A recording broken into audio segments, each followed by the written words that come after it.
पूंजीवाद जैसे हमने बोला तो आपको ध्यान होगा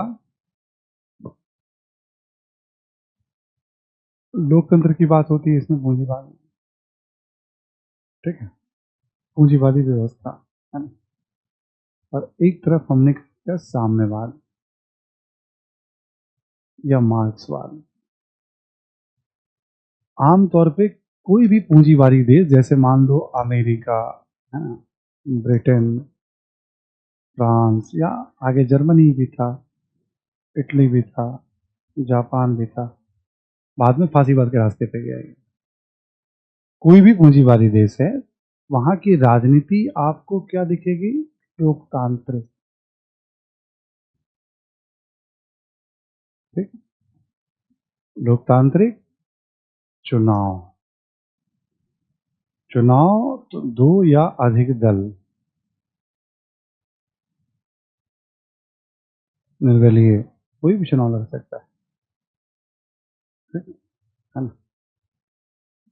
ऐसे ही आप वहां की राजनीति को देखेंगे जहां भी लोकतांत्रिक देश है, अभिव्यक्ति की आजादी,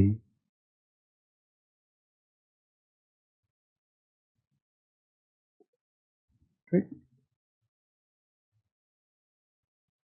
संगठन बनाने की स्वतंत्रता,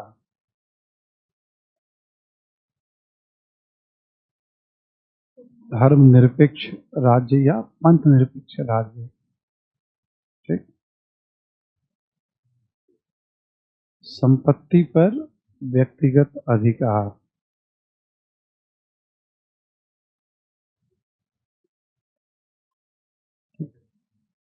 ये पूंजीवादी देश जहां होंगे आपको इस तरह के लक्षण दिखाई पड़ेंगे महाराज। केवल इसके आधार पे किसी के बारे में भी बकैती की जा सकती है, ठीक है। एक अंडरस्टैंडिंग में बता रहा हूं, जैसे हमने पढ़ा पूंजीवाद तो राजनीति ऐसी। अब साम्यवाद में क्या होगा, यहां देखेंगे आप एक दलीय सरकार, चुनाव होगा बट पार्टी विकल्प देगी,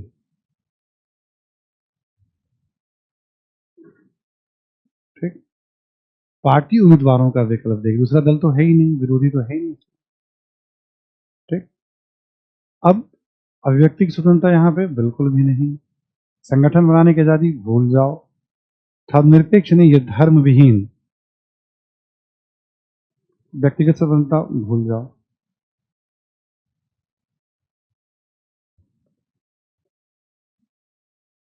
हाँ भूल जाओ यहां पे, ठीक। अब जहां भी साम्यवादी सरकार बनेगी, अब देखो ये हम लोग बात कर रहे हैं विशुद्ध 19वीं सदी या 20वीं सदी के पूर्वार्ध की बात कर रहे हैं, अभी तो बहुत कुछ चेंज हो गया ना दुनिया में। ये लक्षण तो आपको आज भी मिलेंगे, जैसे आज भी चीन की राजनीति इसी मॉडल पे, धर्म है वहां पे, धर्मविहीन मतलब बाकी अभिव्यक्ति की आजादी आपको नहीं है, संगठन बनाने की आपको आजादी, राजनीतिक संगठन बनाने की नहीं है, बट संपत्ति का अधिकार वहां दिया गया है।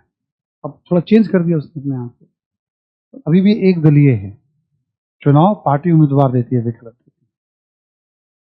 ठीक। तो राजनीति पे पकड़ पूरी तरह से रखेंगे एक दलीय व्यवस्था, तानाशाही मॉडल, ठीक। ये समझ में यहां तक बात आ गई आपको? बोर्ड पे आपके पास रहेगा, आप इसको आसानी से चाहें तो देख सकते हैं। हाँ,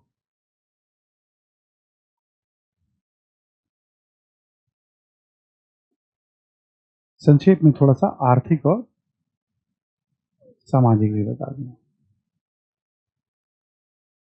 पूंजीवाद में जहां आर्थिक होगा आपको भी पता है, निजी स्वामित्व है, पता है ना सभी को, मुनाफा है, ठीक।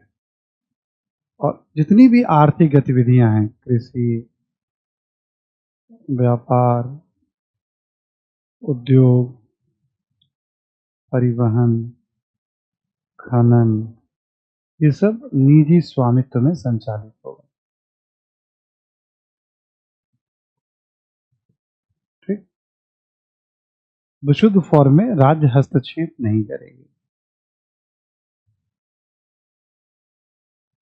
जिसका आइडियल फॉर्म है, टैक्स वगैरह लेती है बट अनावश्यक हस्तक्षेप नहीं करेगी।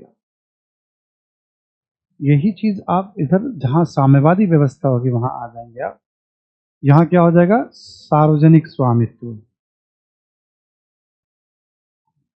मुनाफा की जगह क्या आ जाता है, सामाजिक आर्थिक न्याय।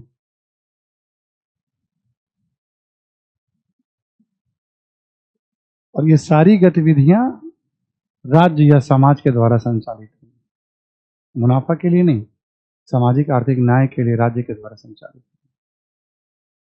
ठीक है, ऐसे चेंज हो जाता है। हमने रूसी क्रांति के महत्व में भी आपको लिखाया है, स्टालिन की नीतियों में, यही तो भी हमने कहा दोनों के उद्योगों में क्या अंतर है।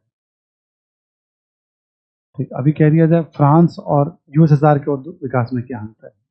अमेरिका और यूएसएसआर में है तो पूंजीवादी ना, कुछ भी कह दो क्या फर्क है, अंतर तो हम बता ही देंगे हम देख करके।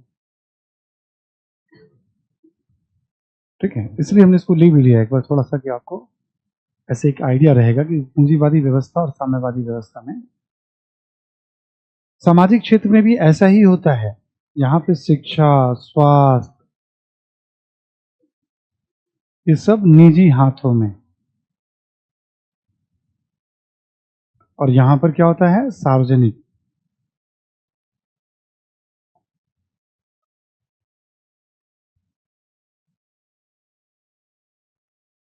ठीक,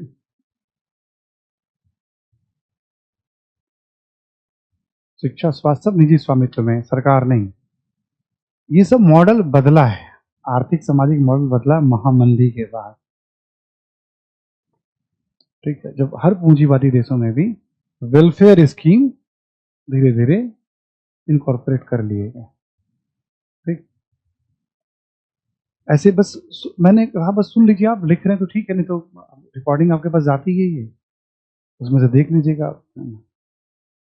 एक छोटी सी बात इसमें अब और ऐड कर दूं मैं समझाने के लिए। अभी हम लोगों ने फांसीवाद पढ़ा,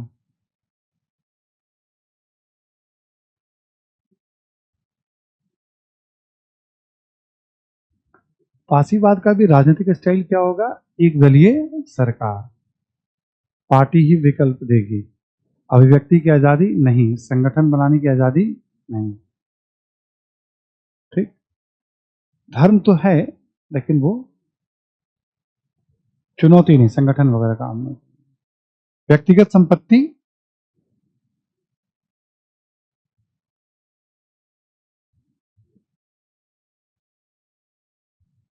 ठीक, फांसीवाद में भी तानाशाही है। अब यहां उद्देश्य क्या है, राष्ट्र को महान बनाना या व्यक्ति को सत्ता में सुरक्षित रखना।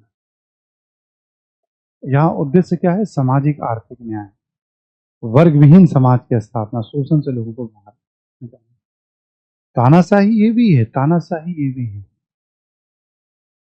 कभी कभी पढ़ेंगे आप तो इसको दक्षिणपंथी तानाशाही मॉडल कहा जाता है, इसको वामपंथी तानाशाही मॉडल कहा जाता है किताबों में, अखबारों में। ठीक, तानाशाही ये भी है, तानाशाही ये भी है, उद्देश्य का बड़ा अंतर है। यहाँ आर्थिक क्षेत्र में देखेंगे निजी स्वामित्व में सब कुछ चलेगा फांसीवाद में, लेकिन अर्थव्यवस्था को राज्य राष्ट्र के अनुसार कंट्रोल करने की कोशिश करेगा। ठीक, सामाजिक क्षेत्र में भी निजी स्वामित्व में चलेगा यहाँ पे, तभी तो फांसीवाद को पूंजीवाद का एक विकृत रूप, इसका उद्देश्य है ही नहीं सामाजिक आर्थिक न्याय, ये भाई आर्थिक क्षेत्र में नीतियां ताकि सबको रोजगार, रोटी, कपड़ा, मकान मिले, ये तो निजी स्वामित्व में चलेगा सारी आर्थिक गतिविधि। हिटलर के समय निजी स्वामित्व में सब कुछ चल रहा था, उद्योगपतियों के पास कारखाने थे, भूमिपतियों के पास भूमि थी, बस हिटलर उन सबको युद्ध के अनुसार कार्य करने, अपने अनुसार अर्थव्यवस्था को, समाज को अपनी सनक के हिसाब से ढालने की कोशिश की जाती है उसमें। ठीक, तो यहां पे भी आप कहेंगे तानाशाह, तो ये भी था तानाशाह, दोनों में अंतर क्या है, आर्थिक नीतियों में अंतर दिखेगा आपको, सामाजिक नीतियों में अंतर दिखेगा, राजनीति में जरूर तानाशाह, क्योंकि आर्थिक और सामाजिक नीतियां तो आपको पूंजीवाद के जैसी है, यहाँ आर्थिक नीतियां पूंजीवाद जैसी रहेंगी, सामाजिक नीतियां पूंजीवाद जैसी रहेंगी, बस इसमें युद्ध आ जाएगा, सब कुछ युद्ध के हिसाब से या राष्ट्र के हिसाब से फोल्ड करने की कोशिश, इसलिए इसको सर्वसत्तावादी कहते हैं।